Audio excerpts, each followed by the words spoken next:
송미덕 사주 이야기입니다. 오늘도 사주 영상 시작해 보겠습니다. 이 채널은 사주를 맞추는 영상이 아니라 개념을 함께 정리하는 이야기입니다.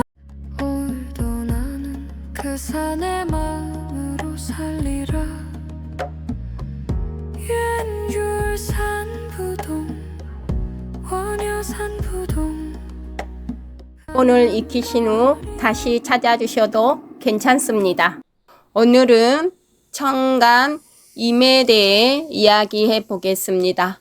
많은 분들이 가장 이해하기 어려웠던 글자 양간의 임수 이야기 시작해 보겠습니다. 임수는 물입니다. 임수는 흔히 큰 물, 바다, 강, 폭포로 비유됩니다. 그래서 사람들은 임수를 보면 자유롭다, 구속을 싫어한다, 변화가 많다 이렇게 생각합니다. 임수는 단순히 큰 물이 아닙니다. 임수는 방향이 없는 물입니다.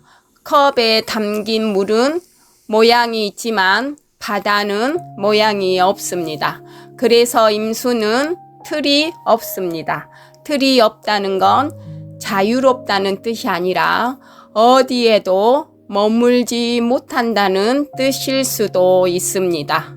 임수가 있는 사람을 보면 겉으로는 여유 있어 보이지만 속을 보면 늘 움직이고 있습니다. 생각이 움직이고 마음이 움직이고 인생이 움직입니다. 왜냐하면 임수는 멈추는 글자가 아니라 흐르는 글자이기 때문입니다. 그래서 임수의 사람의 특징은 가만히 있는 시간이 오래 가지 않습니다. 일이 생기고 변화가 오고 이동이 생기고 선택이 생깁니다. 이게 나쁜 게 아니라 임수의 본질입니다. 큰 물은 고이면 썩습니다. 그래서 임수는 고이는 삶보다 흐르는 삶을 선택합니다. 사람들은 안정이 좋다고 말하지만 임수에게 안정은 편안함이 아니라 답답함일 수도 있습니다. 그래서 임수는 편안한 자리보다 움직일 수 있는 자리를 택합니다. 겉에서 보면 왜 저렇게 힘든 길을 가나 싶지만 임수 입장에서는 그게 자연스러운 흐름입니다. 물은 높은 곳에서 머물지 않습니다. 결국 낮은 곳으로 갑니다. 그래서 임수의 사람은 내려갈 줄도 압니다. 내려간다는 건 실패가 아니라 흐름입니다. 임수는 올라가는 글자가 아니라 흘러가는 글자입니다. 그래서 임수의 사람의 인생을 보면 직선이 아니라 곡선입니다. 하지만 곡선은 느린 길이 아니라 깊어지는 길입니다. 임수는 빠른 성공보다 늦은 완성을 택하는 글자입니다. 그래서 임수는 결과로 판단하면 이해가 안 되고 흐름으로 보면 이해가 됩니다. 임수는 성공하는 글자가 아니라 결국 도착하는 글자입니다. 임수는 가벼운 물이 아닙니다. 임수는 모든 걸 받아서 흘려보내야 하는 물입니다. 그래서 임수는 얕은 물이 아니라 깊은 물입니다. 놀기 좋은 물이 아니라 빠지면 스스로 올라오기 힘든 물입니다. 즉 임수는 가벼운 흐름이 아니라 무게 있는 흐름입니다. 그래서 임수를 이해할 때는 물이라고 보면 안 되고 흐름이라고 봐야 합니다. 임수는 담는 물이 아니라 흘려보내는 물입니다. 그래서 임수의 사람은 붙잡는 사람이 아니라 흘려보내는 사람입니다. 이게 임수의 본질입니다. 오늘 임수의 핵심 12가지로 정확히 정리해 드리겠습니다. 그 첫 번째, 임수는 감정형이 아니라 수용형입니다. 두 번째, 임수는 멈추는 걸 가장 힘들어합니다. 세 번째, 임수가 상처받는 지점이 있습니다. 네 번째, 임수의 인간관계의 특징이 있습니다. 다섯 번째, 임수가 강한 사람의 진짜 재능. 여섯 번째, 임수가 흔들릴 때 나타나는 모습. 일곱 번째, 임수를 살리는 한 문장. 여덟 번째, 임수의 직업을 말씀해 드리겠습니다. 아홉 번째, 임수는 왜 비밀이 많을까? 열 번째, 임수는 돈 욕심이 있습니다. 11번째, 임수의 건강. 12번째, 마무리해 보겠습니다. 그 중에 첫 번째, 임수는 감정형이 아니라 수용형입니다. 이미 강한 사람은 감정을 바로 드러내지 않습니다. 대신 상황을 보고 분위기를 읽고 사람 말을 다 받아낸 뒤 마지막에 움직입니다. 그래서 주변에서는 저 사람은 다 괜찮은가 보다라고 생각합니다. 하지만 임수는 괜찮아서 가만히 있는 게 아닙니다. 너무 많이 받아서 흘려보내고 있는 상태입니다. 두 번째, 임수는 멈추는 걸 가장 힘들어합니다. 임수의 본질은 흐름입니다. 일이든 관계든 생각이든 임수는 흐르지 못하면 안에서부터 썩기 시작합니다. 그래서 임수는 힘들 때 이런 말이 나옵니다. 머리가 멈추질 않아요. 계속 생각이 돌아요. 이건 예민해서가 아니라 물이 고여있는 상태입니다. 임수에게 정체는 안정보다 고통입니다. 쉬었다 하겠습니다. 세 번째, 임이 상처받는 지점. 임은 말에 크게 상처받지 않습니다. 임수가 무너질 때는 이럴 때입니다. 임수에게 이런 말은 부담을 줍니다. 네가 하면 다 해결되니까. 네가 이해력이 좋잖아. 네가 융통성이 있잖아. 이 말이 쌓이면 임은 어느 순간 말합니다. 왜 다 제가 해야죠? 임은 책임감이 없는 기운이 아닙니다. 하지만 끝이 없는 책임에는 가장 빨리 지칩니다. 네 번째입니다. 임의 인간관계의 특징이 있습니다. 임이 강한 사람은 인간관계 폭이 넓습니다. 사람을 가리지 않고 상황에 맞추고 역할을 유연하게 바꿉니다. 그래서 임은 어디서든지 적응 잘하는 사람처럼 보입니다. 하지만 그만큼 자기 자리가 불분명해지기 쉽습니다. 임은 사람 속으로 잘 흘러 들어가지만 정작 자기 경계는 흐릿해집니다. 다섯 번째, 임이 강한 사람의 진짜 재능. 임의 재능은 지식이 아니라 연결력입니다. 이 사람 말과 저 사람 말을 이어주고 상황과 상황을 연결하고 흐름을 만들어냅니다. 임은 혼자 빛나는 재능이 아니라 판을 크게 만드는 재능이 있습니다. 여섯 번째, 임이 흔들릴 때 나타나는 모습. 임이 흔들리면 생각이 많아지고 잠이 얕아지고 결정이 계속 미뤄집니다. 이건 우유부단이 아니라 너무 많이 흐름이 동시에 들어온 상태입니다. 이때 임에게 결단 내려라, 빨리 정해봐, 이 말은 도움이 되지 않습니다.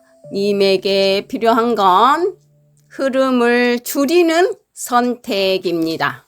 7번째, 임을 살리는 한 문장. 임이 강한 사람에게 가장 필요한 말은 이것입니다. 네가 다 받아낼 필요 없어. 흘려보내도 네 책임은 아니야. 이 말을 이해하는 순간 임은 다시 깊어지되 무너지지 않습니다. 8번째, 임수의 직업이 있습니다. 임수에게 맞는 직업을 알려면 직업 이름부터 찾으면 안 됩니다. 먼저 임수가 어떤 방식으로 움직이는지를 알아야 합니다. 임수는 밀어붙이는 사람이 아니라 흐름을 읽는 사람입니다. 그래서 임수는 경쟁하는 자리에서 상황을 판단해야 하는 자리에서 빛납니다. 임수에게 맞는 직업은 힘을 쓰는 일이 아니라 판단을 쓰는 일입니다. 예를 들어 분석가, 상담가, 전략가, 기획자, 결정을 하기 전에 흐름을 읽어야 하는 직업이 맞습니다. 임수는 빠른 사람이 아니라 정확한 사람입니다. 그래서 임수는 속도로 승부하는 직업보다 방향으로 승부하는 직업에 성공합니다. 9번째, 임수는 왜 속을 잘 안 보여줄까입니다. 임수가 비밀이 많은 이유는 숨기려고 해서가 아닙니다. 임수는 원래 깊기 때문입니다. 얕은 물은 안이 보이지만 깊은 물은 안이 보이지 않습니다. 임수는 감정을 감추는 사람이 아니라 감정이 깊은 사람입니다. 그래서 임수는 아무에게나 마음을 열지 않습니다. 10번째, 임수는 돈 욕심이 있습니다. 그런데 여기서 말하는 욕심은 모으려는 욕심이 아닙니다. 흐르게 하려는 욕심입니다. 돈이라는 건 사실 물과 같습니다. 가만히 두면 멈추고 막으면 썩고 흐르면 살아납니다. 그래서 돈을 잘 쓰는 사람을 보면 공통점이 있습니다. 돈을 붙잡지 않습니다. 흐르게 합니다. 임수는 바로 그 성질을 가지고 있습니다. 임수는 돈을 쌓는 사람이 아니라 돈의 흐름을 만드는 사람입니다. 그래서 임수에게 돈은 숫자가 아니라 흐름입니다. 임수는 돈이 많아야 편한 게 아니라 돈이 돌고 있어야 편합니다. 그래서 임수는 돈이 멈춰 있으면 불안하고 돈이 움직이면 안정됩니다. 11번째, 임수의 건강관리법입니다. 임수는 물입니다. 그런데 임수의 물은 고인물이 아니라 흐르는 물입니다. 그래서 임수의 건강 핵심은 하나입니다. 멈추지 않을 것. 임수는 멈추면 약해집니다. 움직이지 않으면 몸보다 마음이 먼저 무너집니다. 임수는 정지가 병입니다. 임수는 몸을 써야 건강합니다. 운동이 선택이 아니라 필수입니다. 임수는 생각이 많습니다. 고민이 많고 감정이 쌓이고 혼자 참을 때 임수는 힘들어집니다. 임수의 병은 몸이 아니라 마음에서 시작됩니다. 마무리해 보겠습니다.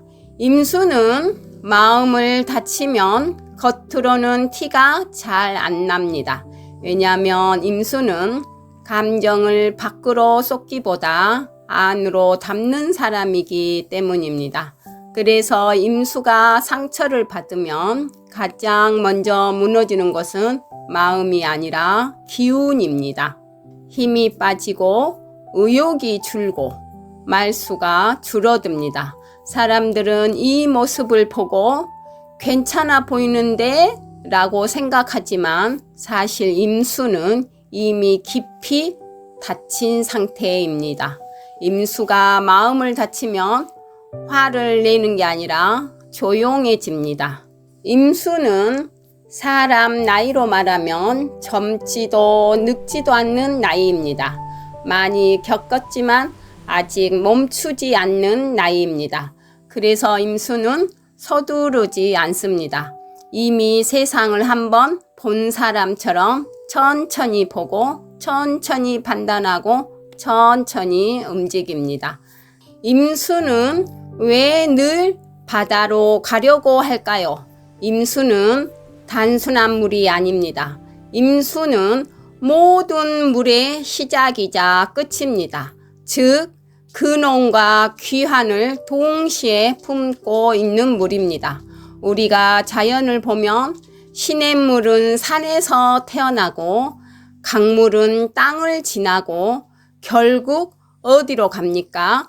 바다로 갑니다. 이건 우연이 아닙니다. 물의 본성 자체가 넓은 곳을 향하는 성질이 있기 때문입니다. 임수도 마찬가지입니다. 임수의 사람들을 보면 작은 세계에 오래 머물지 못합니다. 생각이 크고 시야가 넓고 감정의 깊이가 깊어서 결국은 더 큰 세상, 더 넓은 사람, 더 깊은 의미를 찾아 움직입니다. 그래서 임수는 늘 묻습니다.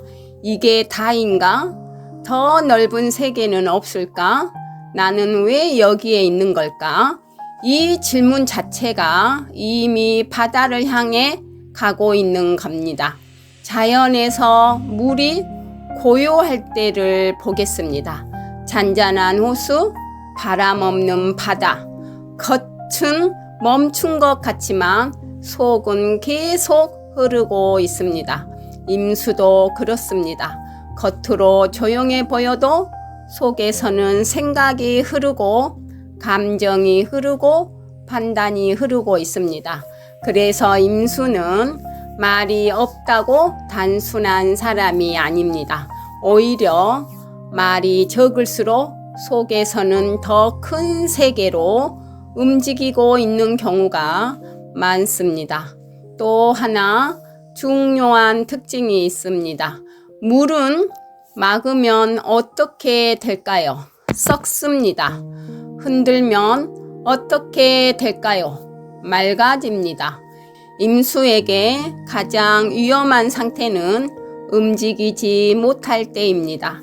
환경이 막혀 있고 사람이 막혀 있고 감정이 막혀 있으면 임수는 힘을 잃습니다. 하지만 흐르게만 해주면 임수는 누구보다 강해집니다. 왜냐하면 물은 돌을 부수지 않아도 돌을 이기기 때문입니다. 임수가 바다로 가고 싶어하는 이유는 단 하나입니다. 자기 크기를 찾기 위해서입니다. 작은 그릇에 담기면 임수는 자기 깊이를 잃습니다. 하지만 바다에 가면 임수는 자기 본래의 모습을 찾습니다. 그래서 임수는 인생에서 큰 환경, 큰 사람, 큰 경험을 만나야 합니다. 그래야 비로소 말합니다. 아, 내가 이런 사람이었구나. 이렇게 말입니다. 임수는 흐르는 존재입니다. 막히면 약해지고 흐르면 강해집니다. 임수는 고요한 존재입니다. 조용해 보여도 속은 깊게 움직입니다. 임수는 바다를 향하는 존재입니다. 작은 세상에 머무르지 않고 결국 큰 세계를 찾습니다. 다음 시간에는 개수로 들어가겠습니다. 감사합니다. 임은의 글자에서 물줄기가 모여 큰 물이 되는 모습을 형상화한 글자입니다. 임수는 시작보다 과정이 중요하고 과정보다 결과의 크기가 중요합니다.